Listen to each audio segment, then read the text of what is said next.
dos programas falamos sobre os 4 tipos diferentes de casamentos indígenas, que você deve ter acompanhado. E hoje, Momandá.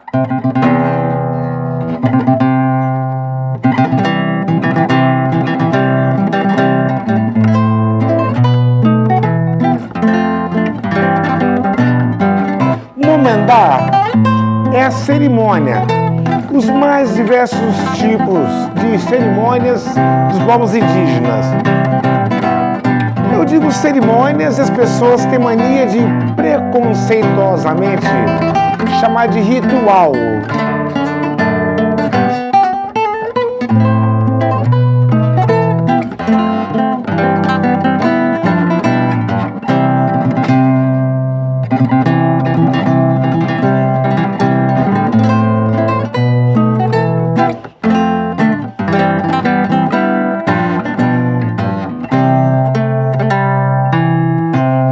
Tcheayu Romi Momandá, Tcheayu Derecó Popochomon Porã.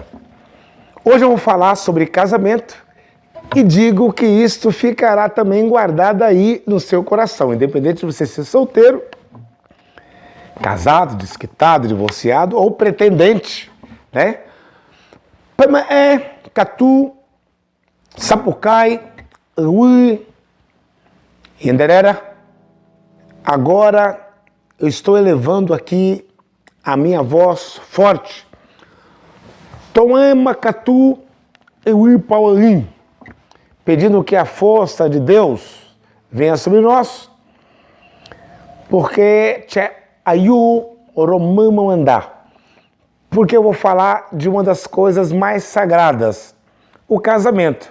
Sem esse casamento, independente de ser de uma cerimônia, de um ritual, não importa, ou só um ajuntamento, o ser humano extinguiria da face do planeta. Ou seja, é necessário que haja sempre o sagrado casamento. Não importa que cultura, afro, que forma, oriental, europeia e, por que não, indígena. Nós já falamos que nós temos o casamento monogâmico, que é um homem e uma mulher. Algumas etnias já explicamos que existe o casamento poliândrico, a poliandria, uma mulher com vários homens. Explicamos que tem o casamento poligâmico, né? A poligamia, o homem com várias mulheres. E também temos o casamento grupal, que são 5, 6 homens com 7, 8 mulheres. Explicamos até, aí você tem que ver os programas anteriores, para nós não repetirmos tudo de novo nesse. Mas nós vamos explicar algumas formas diferentes dos casamentos, a começar pelo pega moça, que o indígena, ele observa que sempre que aquela índia tupi-guarani ou guarani percebe a presença dele, ela muda de comportamento ou muda a forma. Isso são sinais animais do comportamento animal. Você percebe quando uma cadela está gostando de um cachorro e vice-versa, sem ser cachorro. Não precisa você ser cachorro, ser passarinho, ser cavalo para perceber sinais químicos. E na cultura indígena não é diferente. Quando o indígena percebe que aquela indígena mudou o comportamento e quando ele chega perto dela, ele percebe que sempre que ela vê que ele está perto, sem que queira, a menina, a bolinha do olho, dilata, significa que aquela índia ainda não está namorando com ele, mas está enamorada. Uma coisa é estar namorando com a pessoa, outra coisa é estar enamorado daquela pessoa, que cada vez que vê aquela pessoa, o coração fica gordo. Por isso que eu usei o termo sagrado Depopochomon-Porã, que quer dizer que essa situação vai ficar sempre vinda, guardada dentro do seu coração. Por isso que a cultura indígena ela tem uma diferença. Ser casado e estar casado. Ter uma mulher da sua vida, que é a mãe dos seus filhos, e ter mais 1, 2, 3 mulheres na sua vida, desde que as que passem não tome o lugar da mulher da, que é uma situação complicadíssima da religião evangélica, católica, espírita ou da cultura social brasileira aceitar que isso seja possível. Porque a nossa cultura do Tupi-Guarani diz que esse casamento monogâmico de um homem e mulher foi um negócio inventado por causa de interesses materiais, dinheiro, posses, propriedade. Ela diz que no princípio o Criador fez o homem poliândrico. A mulher podia se relacionar igual animal, com quem ela quisesse, desde que não fosse tomada à força.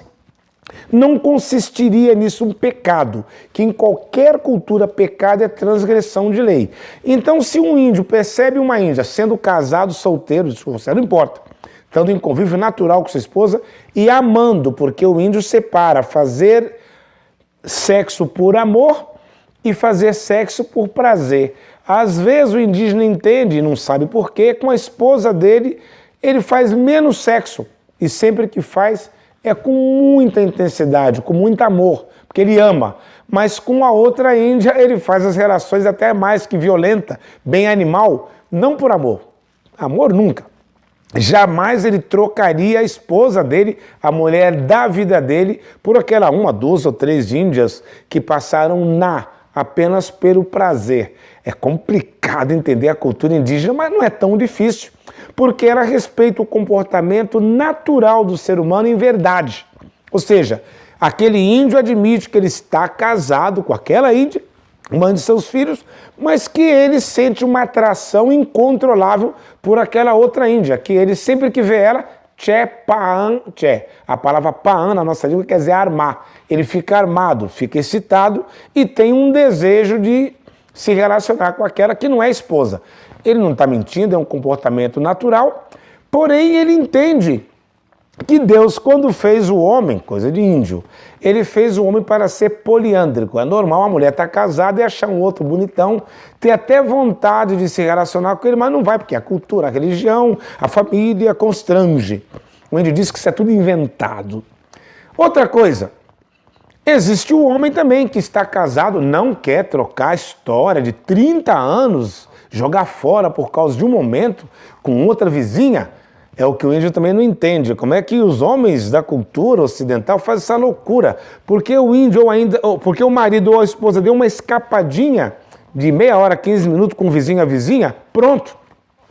Ele joga fora 30 anos de história, filhos, propriedades, separa tudo, teu pai não presta, é um vagabundo, é um safado, os filhos ficam desgarrados, o filho não quer que separa, porque ele ama a mãe, ama o pai, mas eu não perdoo, não vou admitir isso nunca, que teu pai tenha meia horinha escapado, beijado a vizinha. Para com tudo, aí ela ama, mas fica sofrendo, a gente acha um absurdo. 30 anos de fora dá muito valor a essa meia horazinha de escapada. Mas voltamos ao nosso momendá. Acredita-se que antes o homem era poliândrico, as mulheres podiam ter vários relacionamentos, independente de estar casado ou não, e o homem também era livre, porque a terra era de todos, não tinha posse, não tinha propriedades. Aí a nossa cultura diz que um idiota, um imbecil, teve uma ideia idiota, própria de um imbecil, de pegar uma área e dizer, esse pedaço é meu, a terra não é mais de todos, esse pedacinho é meu, e eu vou plantar para mim. Só que ele ficou velho e viu que ele ia morrer, e alguém ia tomar o que ele, com tanto sacrifício, plantou, dizendo que era dele. Aí ele falou, peraí, a única forma de eu garantir essa propriedade minha é eu indo atrás de uma dessas mulheres que eu engravidei e assumindo ela como minha esposa. E os filhos serem meus filhos, para que quando eu morrer eles sejam os meus herdeiros. Foi tudo por uma mera porcaria chamada interesses de posse. Por isso que os índios sempre entenderam que a terra era de todos. E assim também o casamento e as pessoas podiam ser de quem elas quisessem ser. Porque na cultura indígena ter o seu corpo não é ter você, é só o corpo. Então, voltamos. Daí para frente começou os casamentos monogâmicos. Não, é meu filho, é minha esposa, porque aí eu, quando morrer, o que eu conseguir vai ficar para o meu filho. Vai ser a propriedade que seria as hereditariedades materiais. Mas os rituais são dos mais diversos na cultura indígena. Por exemplo, alguns indígenas fazem igual o pinguim, que eu já disse que os animais são nossos professores. Oferece uma pedra bonita, não com um valor material, oferece um objeto esculpido que é uma maneira de mostrar o seu amor, seu carinho, flores, que é o que mais popularmente se vê nas culturas mais diversas. Mas outros oferecem o pega-moça. Depois que a menina do olho dilatou, ele oferece essa armadilhazinha, onde ele pede à indígena que dê o dedinho. Se ela der o dedo, ele enfiar aqui, pronto, já era. Oi? Se eu puxar aqui, vai cortar, mas não sai do meu dedo.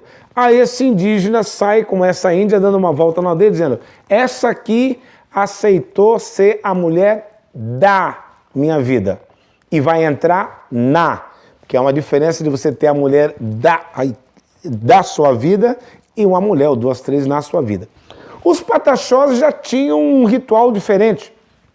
O pai, vendo que a filha estava em época de casamento, ele pegava uma tora de juruti, de buriti, que é essas palmeiras pesadas, via que a sua filha pesa aí 60 quilos. Ele colocava ela num tipo de gangorra para cortar um toco de buriti do mesmo peso que ela e deixaria aquilo ali como uma provocação na porta da aldeia. Você quer, minha filha? Vem pegar primeiro o buriti e fica andando com ele, eu vou ficar olhando você. Onde você vai, vai com ele. Vai nadar, leva nas costas. Vai caçar, leva nas costas. Por quê? Na cultura pataxó antiga, a mulher tinha que acompanhar o homem em todos os momentos. Então isso era uma prova de que ele ia proteger ela. Se ela fosse picada por uma cobra, está cansada, ele ia conseguir colocar nas costas, né, de cavalinho ou no colo, a longas distâncias. Saía com ela e protegia. Aí o pai dizia: pode levar, porque eu vi que por um mês você consegue levar o peso dessa minha filha. Então aí ele podia então levar a filha embora. Era uma forma de casamento. Outros indígenas, outras tribos, tinham outros comportamentos mais sofridos, porém não é um sofrimento. Vamos ver no próximo capítulo.